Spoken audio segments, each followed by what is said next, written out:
Hello, my little Luxxes. This is another episode of Luxxy Charms, and I am your host, cosplayer Charsie Luxxx. And of course, I am wearing another Big Bad Wolf cosplay, and it is going in theme of this month's theme of Hey There, Little Red Riding Hood.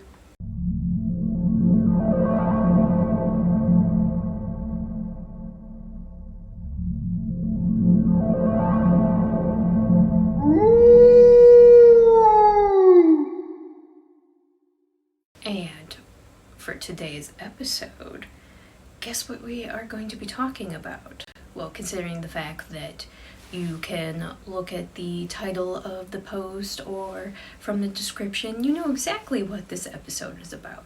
And today is going to be a movie review of the 1996 film Freeway. Now, it has been a very, very, very long time since the last time I have seen this film. So it was kind of a nice way of being reintroduced to it due to the fact that I want to say it was Chelsea Rath who had brought it up in Twitter. I want to say it was even like a couple months back. She had brought up saying that she saw Freeway and started talking about it. It's like, wow, it has been a long time since I saw that movie. And I already kind of had the thought process and the plan that I wanted to do an entire month that revolved around Little Red Riding Hood and the Wolf.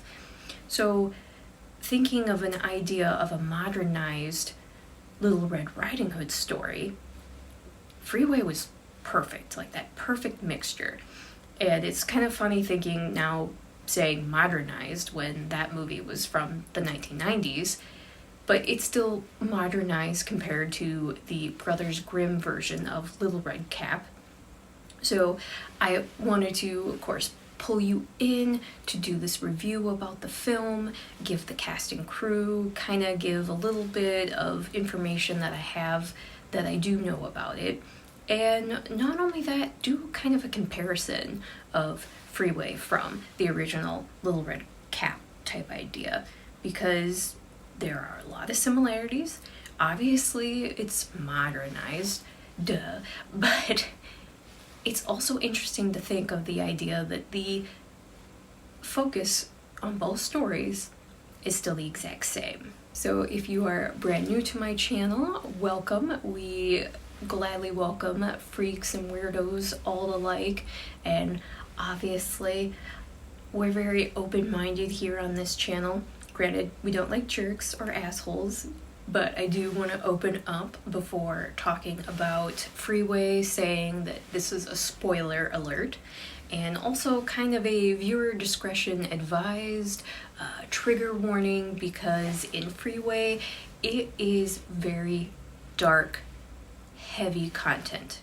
It is a dark comedy, as even the writer had, well, he's actually the writer and the director, that he had even said himself that it is dark humor and that it's not horror. I mean, I talk a lot about horror films and ghost stories on here, but this is still very dark content. So this is a spoiler alert and a trigger warning to any of my viewers. And as I had said before, this is another episode on theme for Hey There, Little Red Riding Hood. Sadly, this will be the last one, but let's go ahead and jump into the cast and crew for Freeway.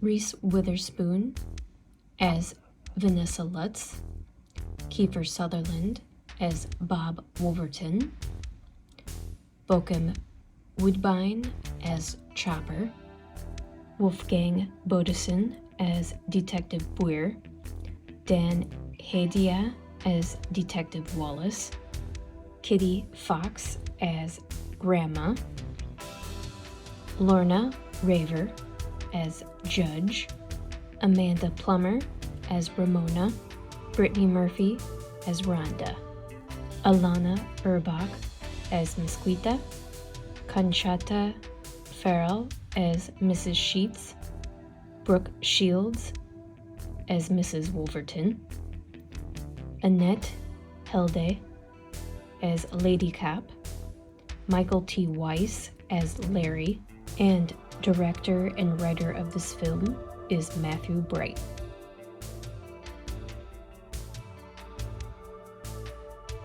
So for the film Freeway of 1996, the tagline is, "Her life is no fairy tale." Now, whose life is no fairy tale in this film? Well, that would be focused around Vanessa Luxxx, who is basically our Little Red Riding Hood of the story, or I should say, aka Little Red Riding Hood for Vanessa Luxxx. And Vanessa Luxxx is played by Reese Witherspoon.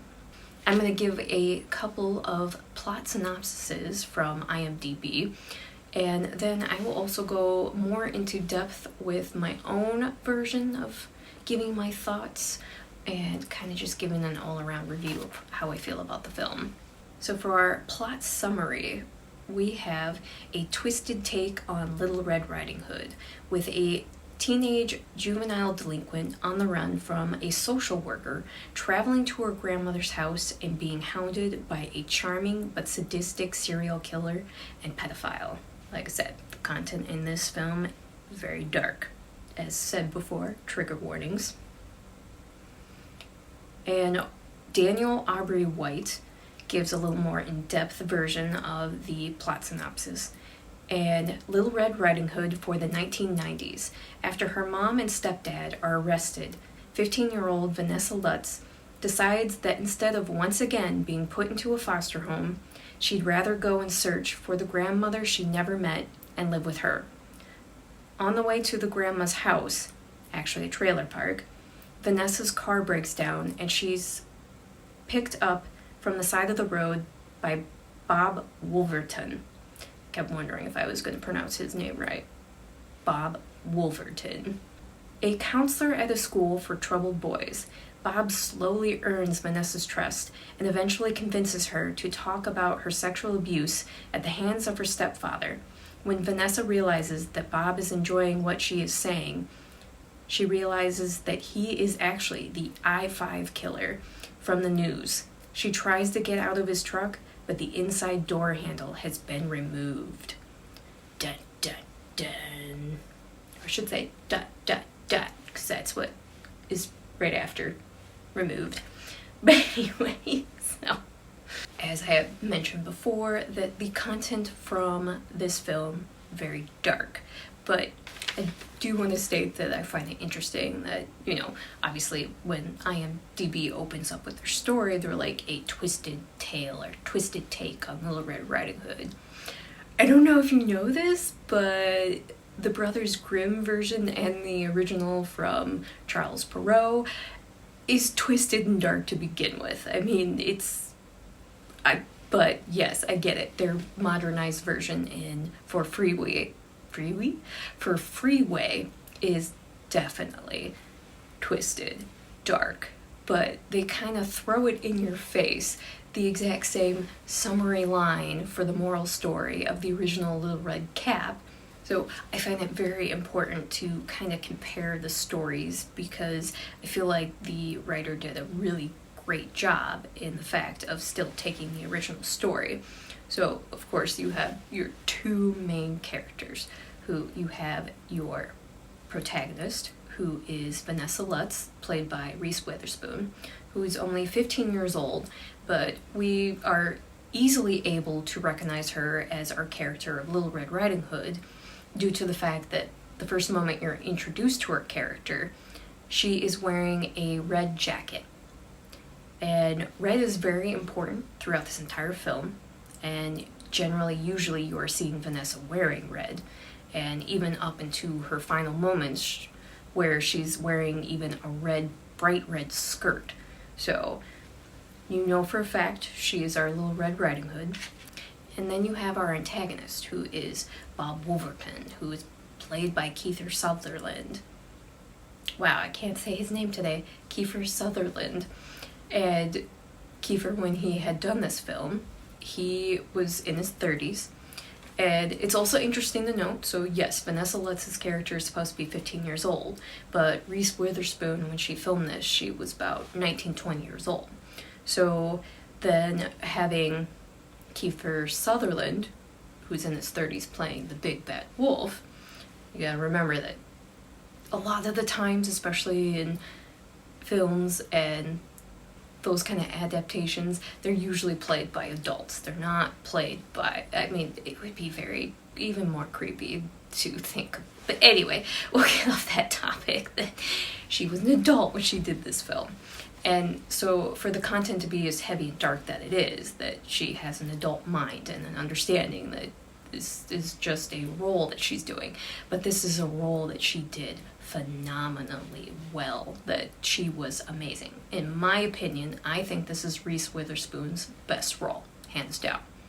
Yes, she was fantastic in Legally Blonde and that kind of stuff, but nothing is on par with how she played this character, where, yes, she's a delinquent, but that everyone took advantage of this poor Vanessa.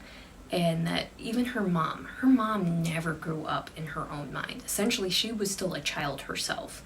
And that her mom was a hooker, and that's how they made money. And she had a stepfather, but the stepfather and the mother were both on drugs, heavy, hard drugs. And then you had poor Vanessa, who was being, trigger warning, you have Vanessa who was being horribly taken advantage of by her stepfather, that he was molesting her, taking advantage of her. And of course, she's a child in the situation. She doesn't understand or know what's going on. Well, it comes to the situation where her parents are arrested, taken away. Well, this poor girl has been thrown into the foster system so many times, but every single foster home she's been in, people have hurt her, abused her, beat her up. And of course, in those situations, they never listen to her. They never listen to the child. And they always blame her and always make it out that she's this terrible, horrible person. She's got anger issues. So Vanessa's character is learned to become tough and to fight for her own way, fight for her own rights. And just watching Reese Witherspoon bring this character to life and just how good she does it. And you feel for this girl and you're rooting for her. She's making really bad decisions, but you're still rooting for her along the way. Well, as the story goes along, and then you have your Bob Wolverton, who's your big bad wolf, and Sutherland does a fantastic job on him too. And it's interesting to note that Sutherland did not have an interest doing this movie, but he did want to do a film with Oliver Stone. Now, Oliver Stone was the executive producer for Freeway, and he wanted Sutherland to be his big bad wolf for this film. And KieferSutherland, even in an interview, brought up the subject of how he didn't want to do this, but Oliver Stone decided he wanted him to come in on his set that he was just wrapping up at that moment, which happened to be Nixon at the time, and had him come in the set, which was for the Oval Office, and that he even sat at the president's desk, or I should say president's desk, sat face to face with KieferSutherland, and eventually got it to the point where, yes, he did agree to do this role. And even Sutherland flat out says what an amazing job that Reese Witherspoon had done in this film, and that they both enjoyed doing this film, and how much hard work they did, and background, a lot of background research went into it on both their parts to be able to do it. I keep hoping I don't go completely off topic on some of these, but the ones that I really want to do more deep diving into, especially something like this, that this is heavy material, but it's just fascinating learning how much research an actor or actress will do in order to be more believable in a role. And I mean, that's exactly what acting is that you essentially get to play a role that is not you, that you get to act a part, which I can 100% understand, she says, while sitting in a wolf costume. But I can 100% understand that. On Reese Witherspoon's part, she talks about that she took inspiration from Mary J. Blige, and in her stories, from the idea that what she wanted to pull into Vanessa was the idea that this girl, she gives respect, but she also wants it in return. And if you don't respect her, then she will demand that respect back from you. And in turn, that is what leads to Vanessa's anger issues, where the violence comes in. Because you find out when she meets Bob Wolverton's character that he's a psychologist, a therapist, and he knows how to push her buttons, and he gets a thrill from this. Well, when he gets her to open up, you start learning some really awful things about, well, not about Vanessa, awful things that have happened to Vanessa. And she's just a child, and everybody is blaming her, and nobody is helping her and taking care of her. And this movie is kind of opening up and showing us what the system is kind of essentially doing to these poor kids. And it also brings back to the idea for KieferSutherland when he talks about him doing research where he literally was working with psychologists and counselors and learning therapy techniques, but he also wanted to dive deeper into the mindset of someone who would be like Bob Wolverton, where in his mind, when he becomes the I-5 killer, that in his mind, he thinks he's justified, he thinks he's right. He thinks what he's doing is a good thing because in his mind he is killing the garbage people. And it's such a dark, dark thought in his mind. And KieferSutherland wanted to show the idea that this person was crazy and was insane. And that the idea on the thought process is he's going and he's killing these people that he thinks is essentially they're going to grow up and they're just going to keep going back into the system. And even listening to poor Vanessa's story, he's supposed to be a therapist, somebody that's supposed to help her. And obviously he's good at his job because within like only hours, he's able to get her to open up and to talk about these really heavy, awful, evil things that have happened to her. But in his mindset, she's a lost cause, and that he is doing the world justice, doing good because he's getting rid of garbage people. And it's like, oh dear Lord. But he does such a great job on this. I mean, both of them together. Like, you couldn't have picked two better actors to work together to pull off what Reese and Kiefer did together. So, with taking from Reese Witherspoon's character from Your Little Red Riding Hood to Bob, who is our big bad wolf, and essentially her figuring out that he's the I-5 killer and that he obviously disrespects her, calls her a garbage person, cuts off her hair, threatens to kill her, it says really terrible, horrible things, and obviously it brings out her fight side, because fight or flight, but she doesn't have a flight, she has a fight. So she ends up conquering over this guy, shoots him, and several times shoots him, and she leaves him for dead. And when she leaves, he, by some miracle, survives. But then you go into the fact he goes to the hospital, so then the police, of course, have to arrest Vanessa.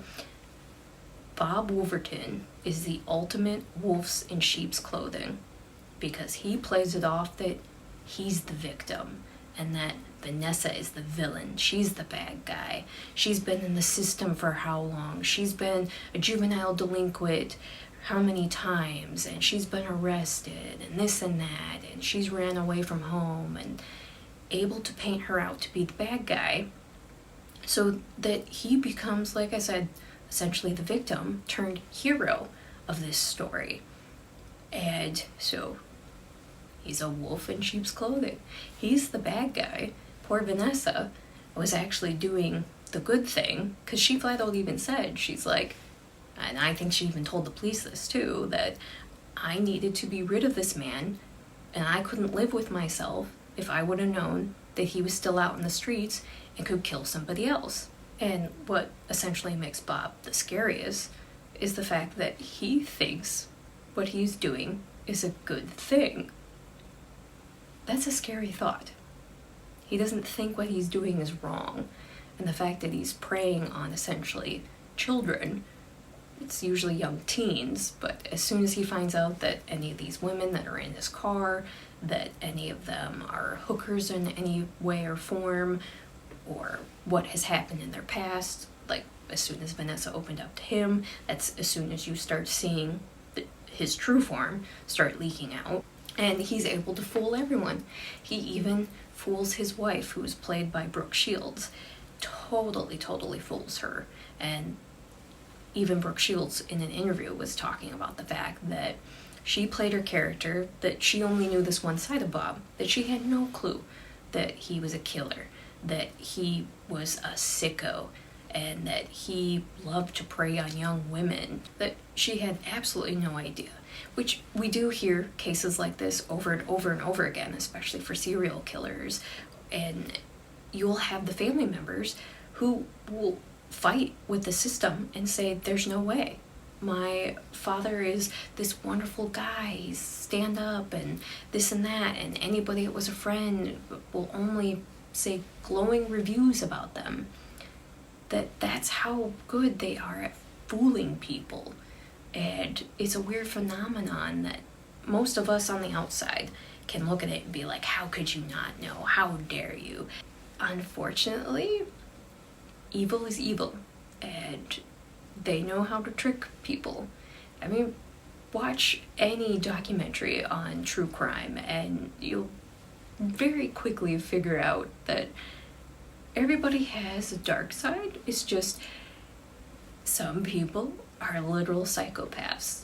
Once again, I bet long story short, instead of prolonging that, long story short, his wife had no idea what was going on. And as I had kind of stated before, was that yes, you could tie this story easily into the original one from Little Red Cap with the Brothers Grimm.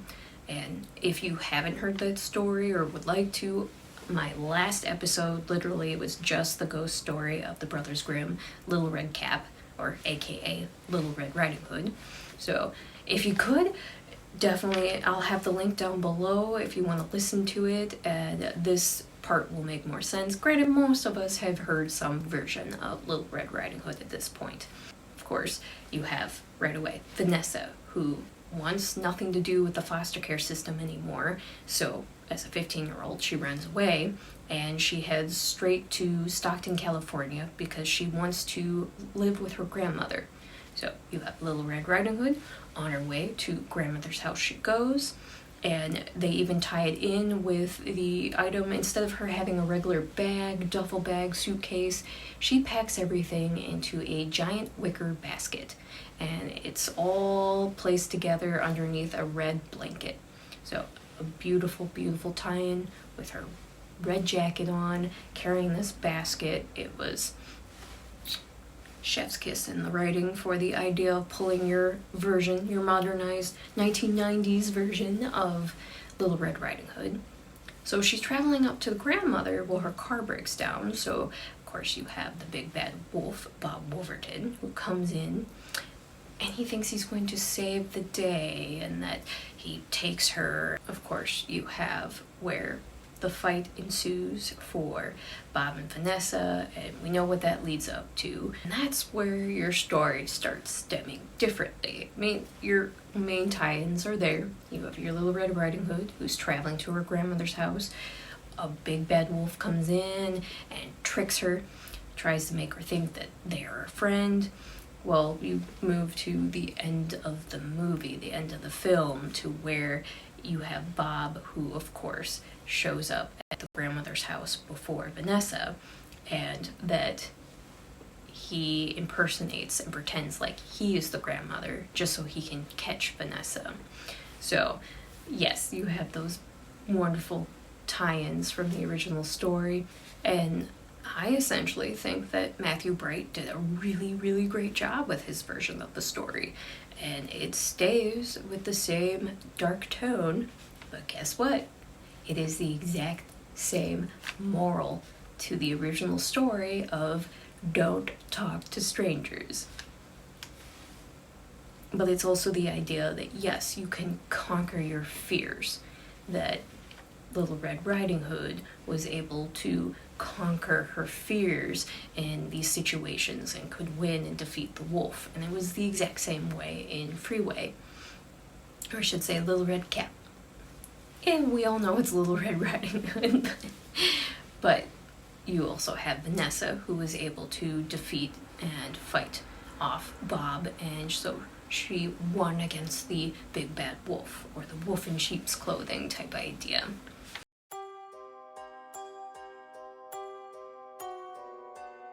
I like this film.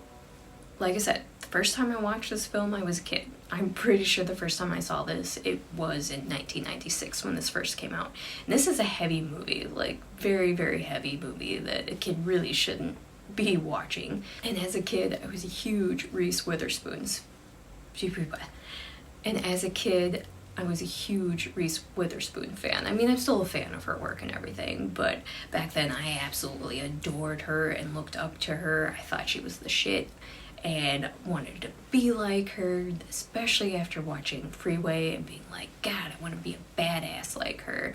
Now, obviously, years later watching it as an adult, my mind thinks so much differently, and actually I like the movie so much more because it's weird watching it as an adult and actually understanding what's going on, what's being said, because back then I had no idea and not a clue what the movie, like, you get the essential tone to the film, and of course always knowing what Little Red Riding Hood the story was. And you get the whole opening with the intro where you get the drawings of the big bad wolf chasing after Little Red Riding Hood, then yes, the whole story is still the same. The writing in this is superb, and this is considered a cult classic today, and honestly, I feel like it should have more of a cult classic, or more of a cult following for this film than what it does, because I really don't hear about it too often. I really like this film. I appreciate it way more as an adult than what I did as a kid, because as a kid I just loved the film for the fact that Reese Witherspoon was this badass and she could fight her way through anything. But as an adult, I appreciate it so much more, especially for the heaviness of it and how well these actors and actresses did in this entire film, like everybody. And I love the tie-ins with the whole Little Red Riding Hood story. I absolutely love it. Like, I love any kind of form of like modernizing an old fairy tale, and this one was no disappointment. So I really like this film.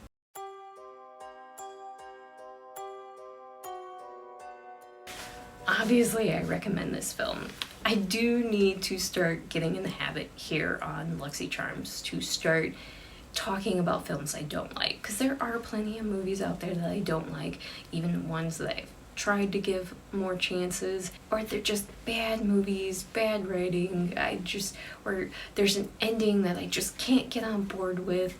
But yes, most of the time when I talk about a film on here, it's one that I like, or it's one that I love, or it's one that I just, it's so amazing that you've got to talk about it, you got to bring it up all the time, or it's a comfort film and that you watch it all the time type of deal.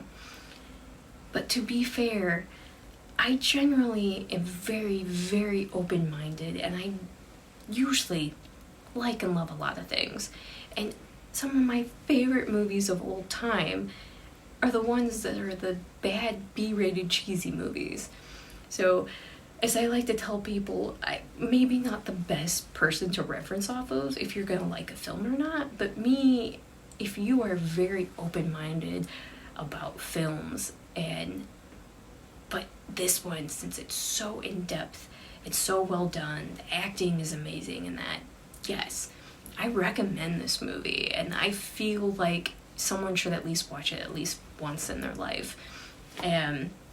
even get a kick out of watching the behind the scenes, because especially God, this movie is like 20 years old now?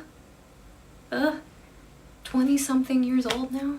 So I feel like just getting that feeling of how the mindset of the world from back then to now, but everything that they talked about is still relevant today and still super important to talk about. So yeah, I recommend this film. And as I said before, this one is not a horror film. It's a very dark comedy, psychological thriller. As a child, I found it scary, but that's a different mindset. But this is still a fantastic, intense film to watch, so definitely give it a watch if you haven't watched it before.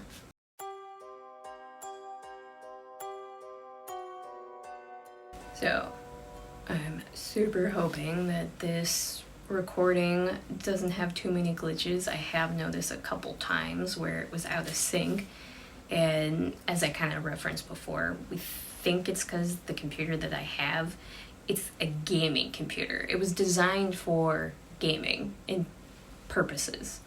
And so when I started my journey for doing Luxxy charms and creating videos, because I do essentially everything for my Luxxy charms channel.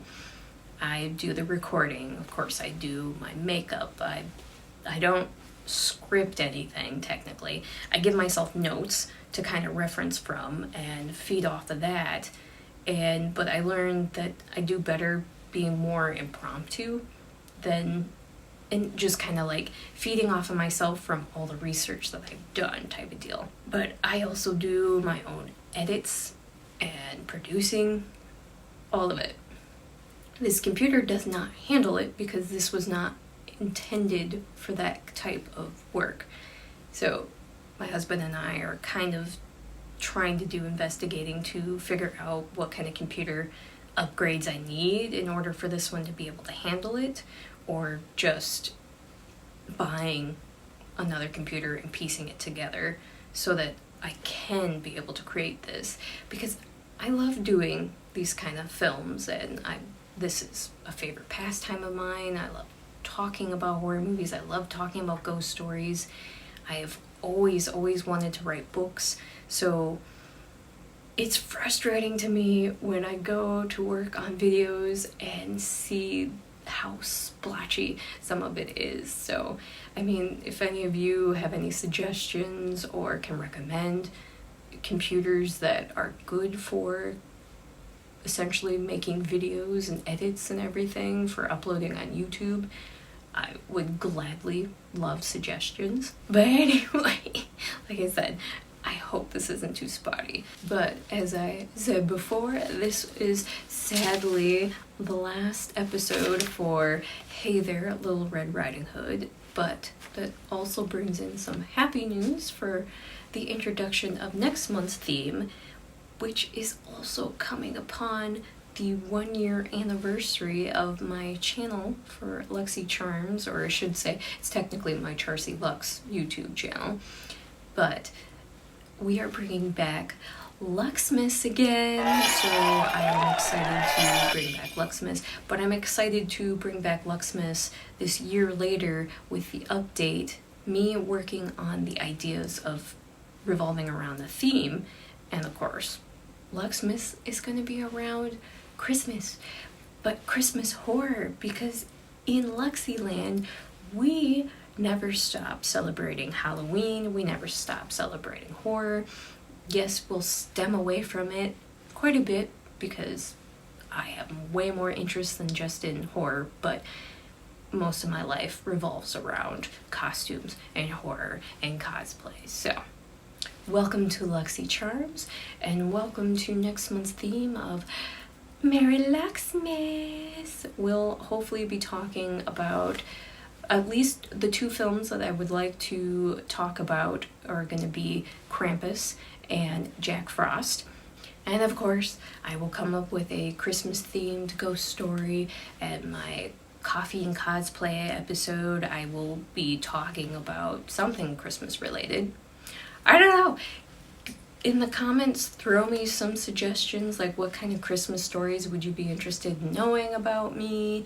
I'm trying to think if there is any like scary Christmas stories I can think of. Well, besides, you know, having to go have Christmas dinner or Christmas Day with the family members that you have no interest in seeing or talking to, and you gotta play nice. Anyway, emotional damage. I want to thank you for joining me here on another Luxxy Charms, and if you are new to the channel, if you could give a like and a subscribe or even a comment on this, it would be greatly appreciated. We'd love to have you join the Luxxy Charms family. And if you would like to follow me on my other social medias, you can follow me on my Twitter for Charsie Luxxx with 3 X's, or on my Instagram for Charsie87. And you can also follow me on my other YouTube channel with my friend DC called Little Channel of Horrors. Hopefully I covered everything I wanted to talk about with this film. I really got into watching, actually rewatching I should say, but it felt like almost a first time watch because I could remember parts of it, but it was refreshing at the same time, as heavy as it was. But it was a very refreshing movie to watch, so definitely interested in knowing your guys' thoughts on this film. But as always, I hope you enjoy the rest of your day, the rest of your evening, the rest of your afternoon, I guess I should have said, the rest of your evening or the rest of your night, whatever time of the day it is. I hope you have a good one. Bye!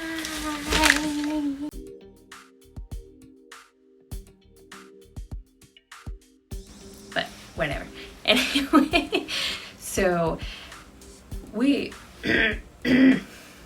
let's go ahead and jump into the cast and crew for Little Red Riding Hood. Let's go ahead and jump into the cast and crew for, I keep wanting to say Little Red Riding Hood. And Vanessa Luxxx plays when he starts becoming the I-5 killer. I-5-9. I love the tie-ons. Basically, making the minds up,